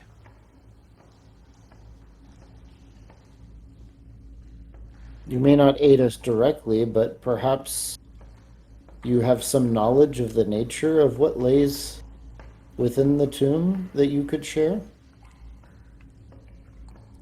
I know more of the creator of it than I do of the tomb itself, but I can share some knowledge about that. A Sirak is a demented madman, but a powerful one. He is almost certainly a lich and a shape changer, and he came to this city before I did, though I did not know it at the time. And he imprisoned the spirits of the 9 gods that the fallen Ommunes had worshipped. I am assuming that you will find their spirits in the tomb. I would also assume that they are not happy to be there and would be happy to assist in anything that could result in their release or final escape to whatever lies next for demigods. I also believe that a Sirak uses the tomb for his own sick amusements. Certainly there are cases when conflict and death are necessary, but I think he takes particular glee in designing cruel ways to separate souls from bodies.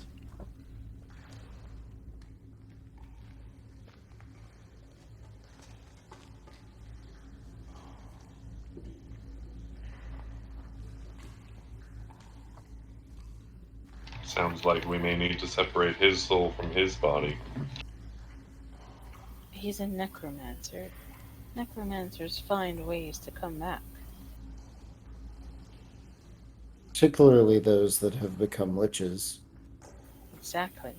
If he's a lich, then this will make things a lot more difficult for us. First of all, we'd have to see if he has a phylactery. Can a lich be a lich without having a phylactery? In most cases, it's been documented that yes, they do. But with the unpredictability of magic, anomalies can occur. But most certainly, if we find his phylactery, I'd like to keep it. Because with a lich, when you find their phylactery, you have the power of the lich under your control. And if this Acerak is really behind what's going on with this curse, don't you think that if we control him, we can break the curse?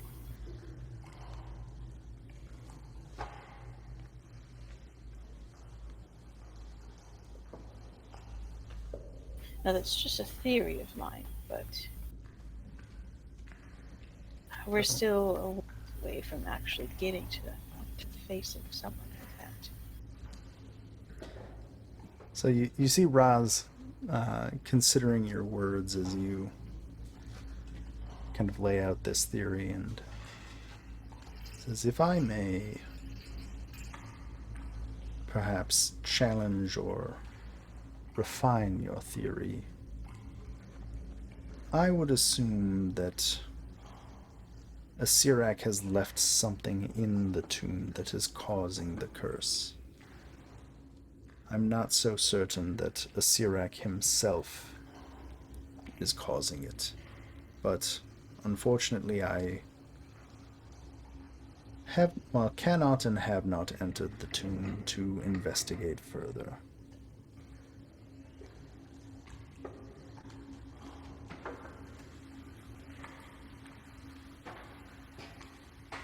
If he left something behind that's related to it, I'd say it could very much be like Nanny Poo-Poo's totem.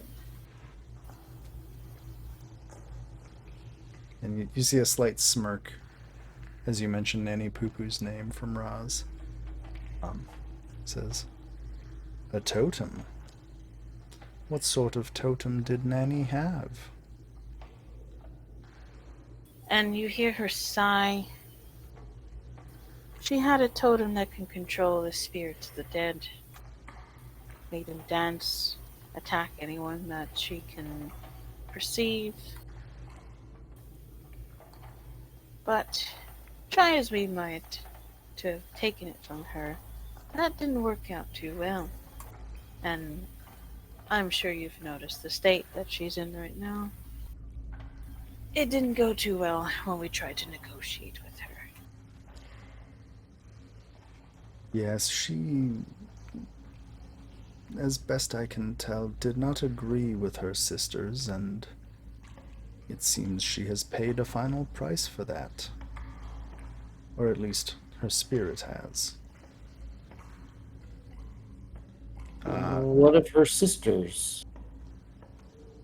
Her sisters, I believe, live in the tomb, and perhaps are involved being hags and in the trade of souls. I would assume that they have maybe assisted Acerak or been bent to his will in some way. I'm not sure. I have not actually met any of them directly, but I've learned a few things from what is left of Nanny's intellect. Also, Kellic has the totem, for what it's Yes, worth. it does. Just as a reminder. I severely bird blink at the GM. That's fine. I'm just reminding you. I didn't know if you'd forgotten or not. Yeah, I don't know what happened to the totem, so I wasn't sure. He literally just said that. He was like, I still have that. Yeah. Oh, Kellic took it because he didn't trust anybody else to have it. He just said, I'm taking And I this. still don't trust anyone. Yep. So I can actually use To be it. I mean, fair, we Sarah don't have- did try to- We don't have fucking Murakana to worry about, but still. Well, you also don't have to worry about Sarah stealing it because she did try to do that once, and then I think that's why he took it in the first place. Yep. Yeah.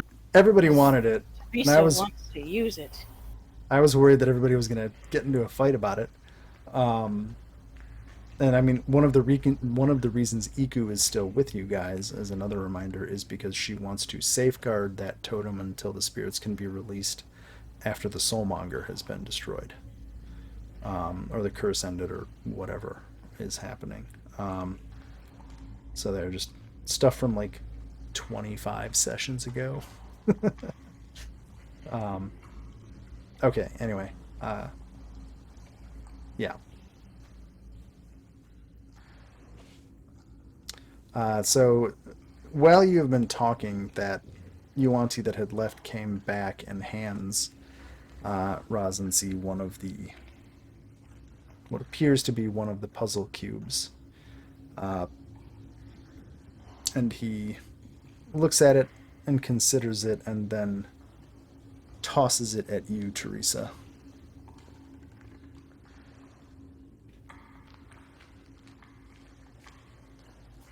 Ah, is this a parting gift? Well, I certainly hope that you can find the remainder and beat the wizards or get the cubes from them and enter the tomb.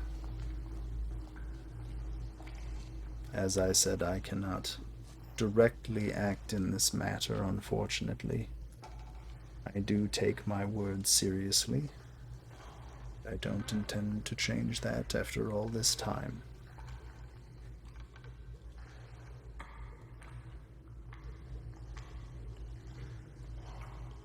Sounds reasonable. What do you know of Valindra?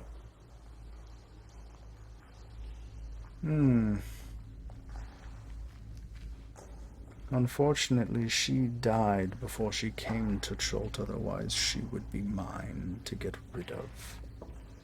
But beyond that, and you see there's kind of an anger in his face as he says that, and then the anger fades away. But beyond that, I cannot tell if she serves some purpose, although I think she has met with the wizards many times as she has been in Chult, but I do not believe she is truly supporting them. One such as her could have solved many of their problems much more quickly and efficiently. So, she serves some master, or maybe herself, but I do not know who that is. She, too, is a powerful necromancer, much like Aserak, I believe, and much like yourself. Valindra is a lich. A Sirak is something beyond that, and I was a man. I have made some changes recently, but I am no necromancer. I just have a specific power granted by Teo. That is my domain, and how I serve him.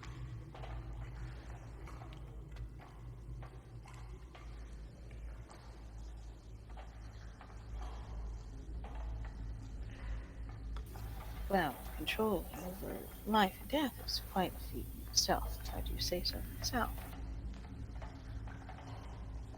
Oh, it is only control over death, wizard.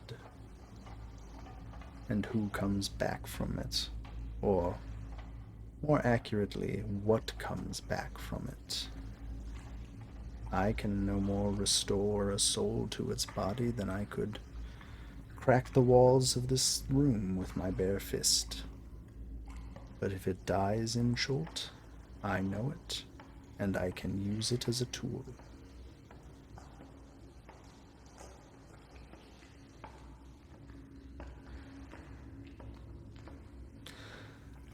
Well, that is getting excessively morbid.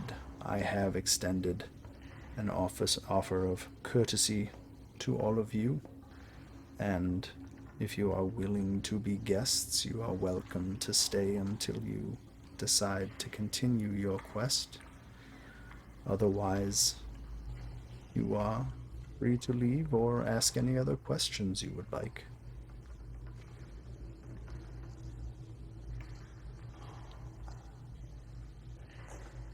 Oh, well, one last thing. Do you have any more tangible gifts that might assist us in this quest? Most of my followers find that their strengths come from the choice they make to embrace the path of the Yuan-Ti. I can certainly offer you that gift if you're willing to accept it, and the risks that come along. I prefer to stay as I am, but what I mean is spells, sir.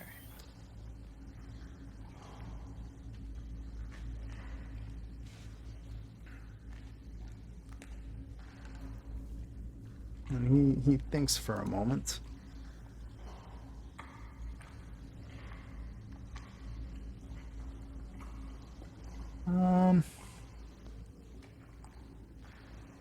Yeah, he can offer you a spell to put in your spell book. We can probably best if you come to me with an idea in between now and next session, and we can figure out what that is. Sure. Just because I don't want to go through comparing spell lists right now, if that Yeah, makes it's fine, sense. fine. He says, yeah, I can certainly see if there are any arcane implements that may be useful for you.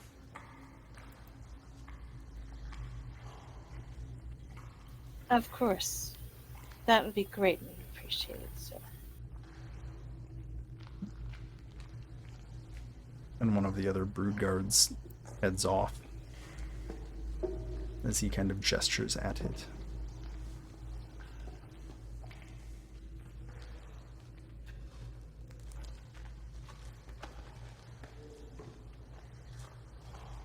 And he then, kind of surveying everybody, kind of claps his hands, and Noth returns to the room. And Ras says, well, this has been an interesting discussion, but I am going to retire for the time.